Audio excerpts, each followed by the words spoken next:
à tout le monde, bienvenue dans cette nouvelle vidéo. Aujourd'hui, on va parler de l'équation de la chaleur et par la suite, on va utiliser la transformée de Fourier pour résoudre cette équation. Mais j'ai un peu décidé de présenter la vidéo différemment cette fois, donc on va commencer un peu avec une notion de modélisation. D'où vient l'équation de la chaleur? Donc je ne vous donne pas directement l'équation, mais je vous donne un peu la petite modélisation qui est derrière. Donc on a un peu une tige comme ça, donc on peut dire ça, on a une tige comme ceci. Voilà une tige.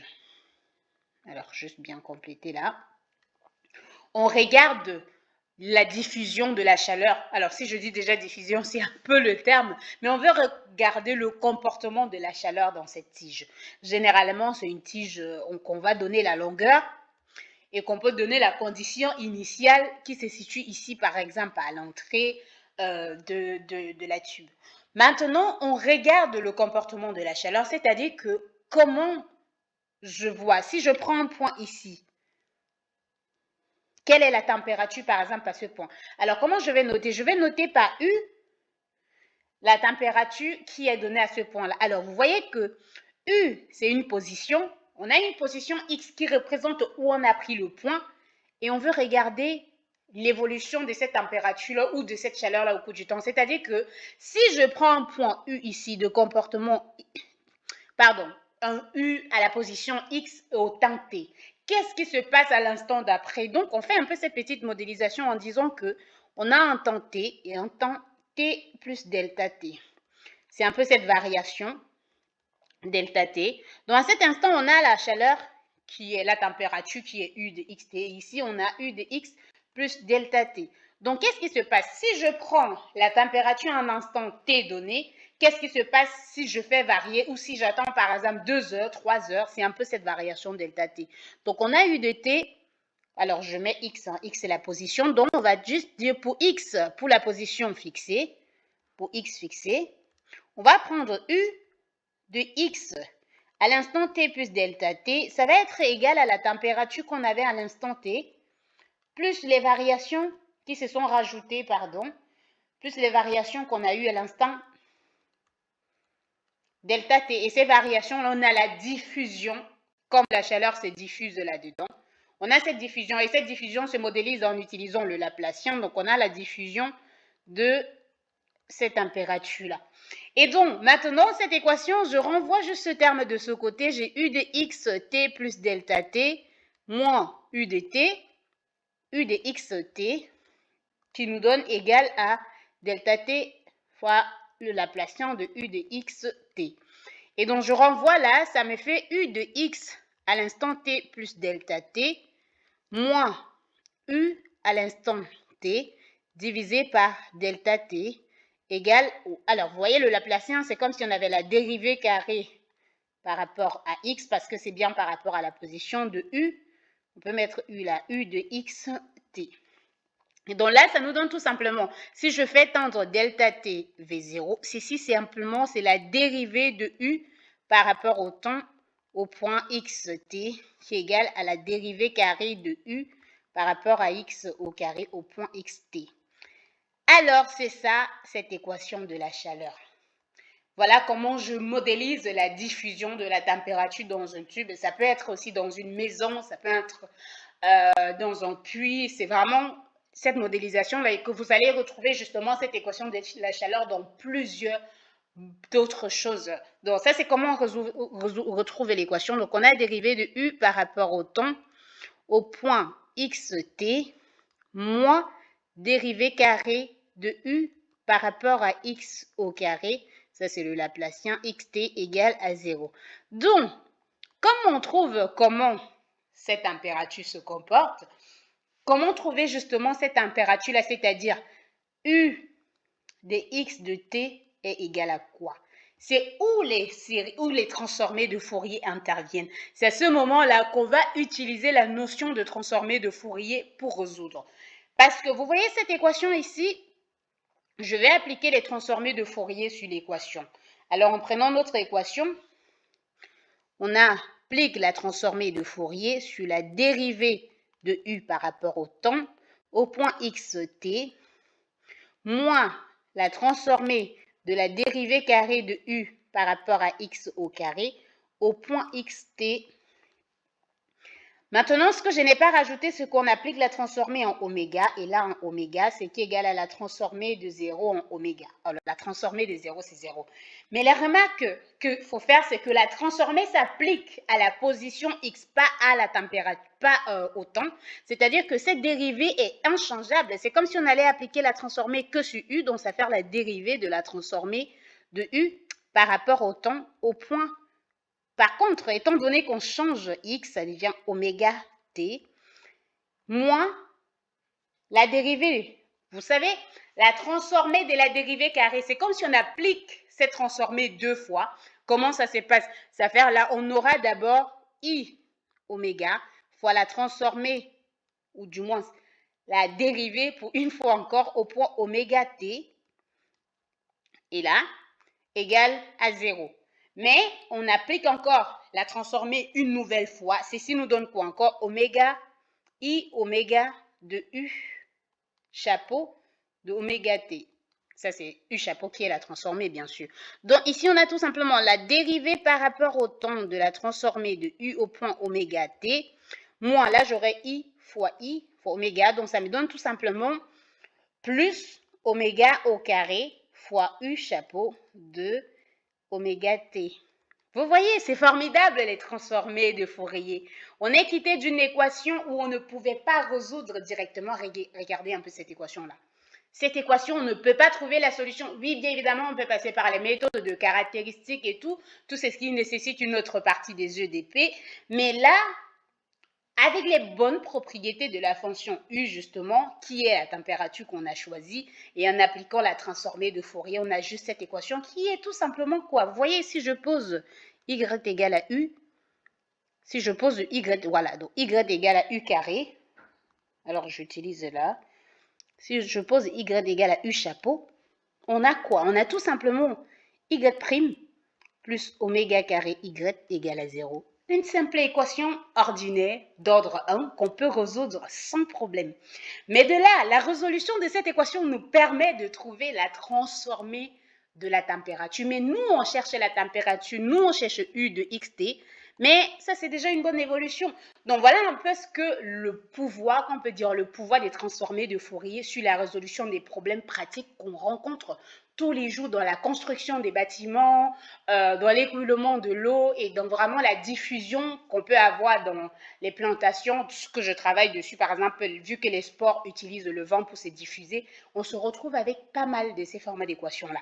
Mais bon, on continue avec la résolution. La solution de cette équation, c'est tout simplement y égale à quoi? Y0 exponentielle de moins oméga carré t. Donc j'applique, ça veut dire que notre solution U chapeau de oméga t est tout simplement égal à U chapeau de oméga exponentielle de moins oméga carré t.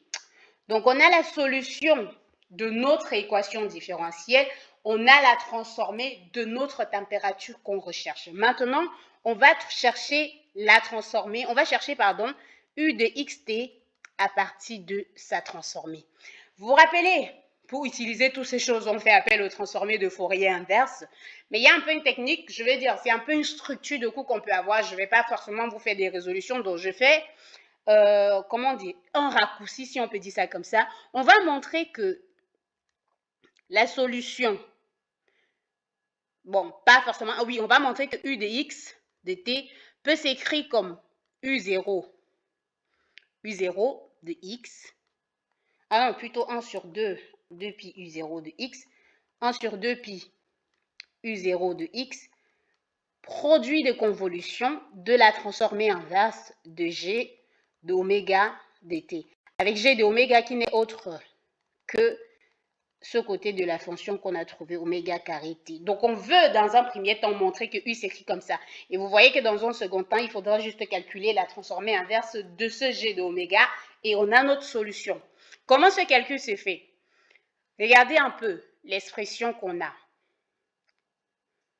Comment, si on pose U, vous vous rappelez que la transformée de f fois g convolution, c'est la transformée de f multiplié par la transformée de G. Donc, si on passe à la transformée de produit de convolution, on se retrouve vraiment avec un produit normal.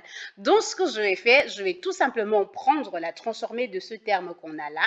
J'aurai la transformée de U0 de X multiplié par, alors, produit de convolution de la transformée inverse de G de oméga T qui est égale à la transformée de U0 de X appliquée en oméga, multiplié par la transformée de la transformée inverse de G de oméga T.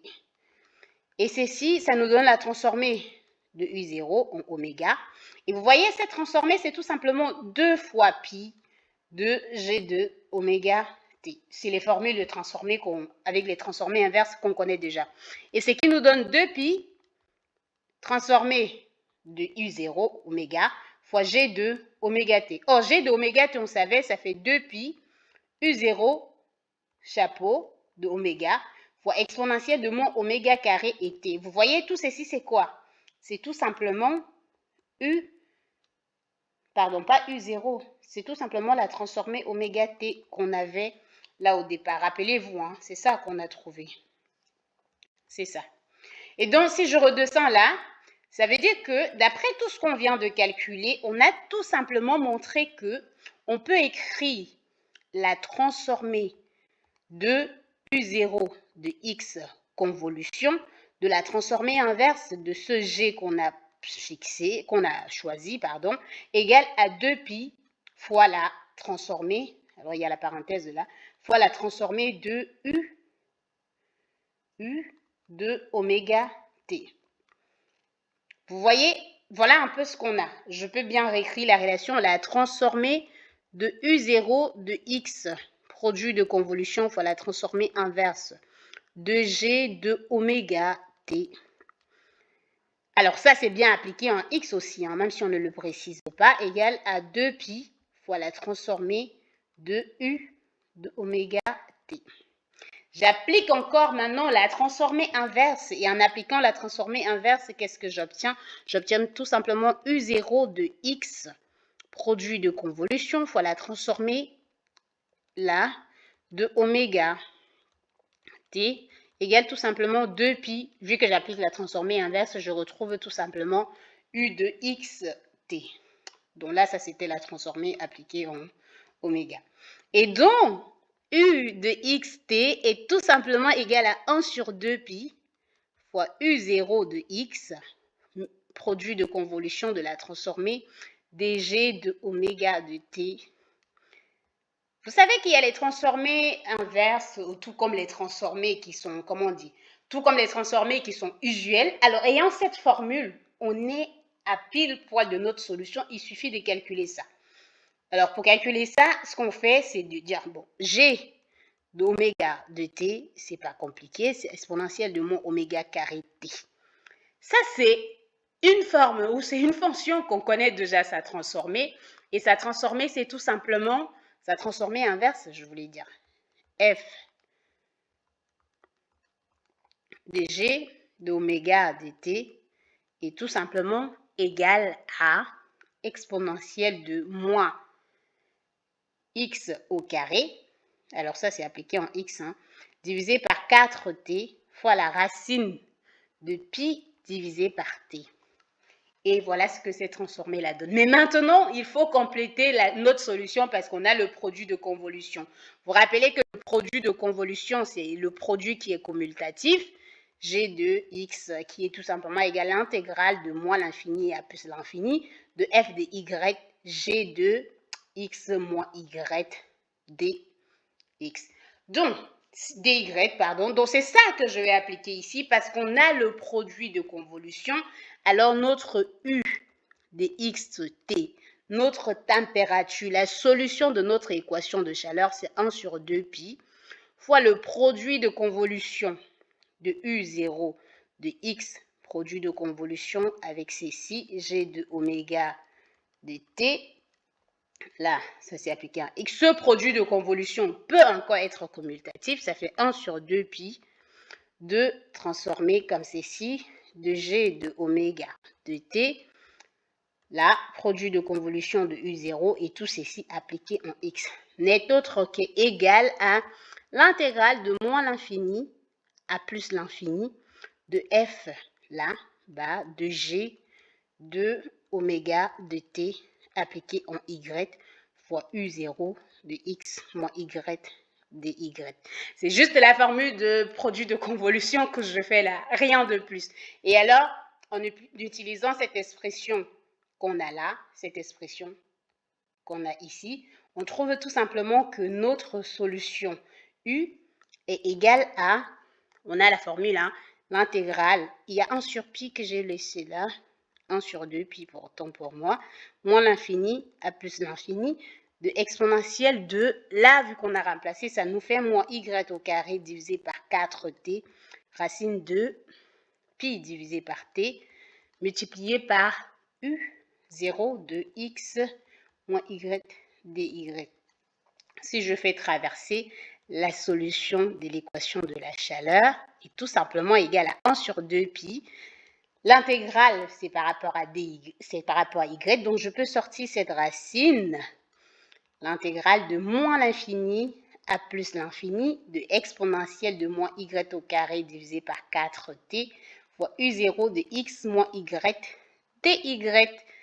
Donc, voilà, on a notre solution qui dépend de U0. Donc, c'est tout à fait normal de savoir que la température dans la tige qu'on cherchait au départ dépend de la température initiale. Ça, c'est tout à fait logique. Mais vous voyez là que, étant donné que ça, c'est le temps n'est pas vraiment dans notre intégrale. Il n'y a que l'espace qui se joue ici et l'espace qui dépend énormément également de la condition initiale. Oui, bien évidemment, il y a aussi le temps ici. Mais voilà la résolution de notre équation de la chaleur. Donc, j'espère que vous avez aimé la vidéo. Si vous avez des commentaires, n'hésitez pas. On se retrouve très bientôt pour une nouvelle vidéo sur les transformés de Fourier.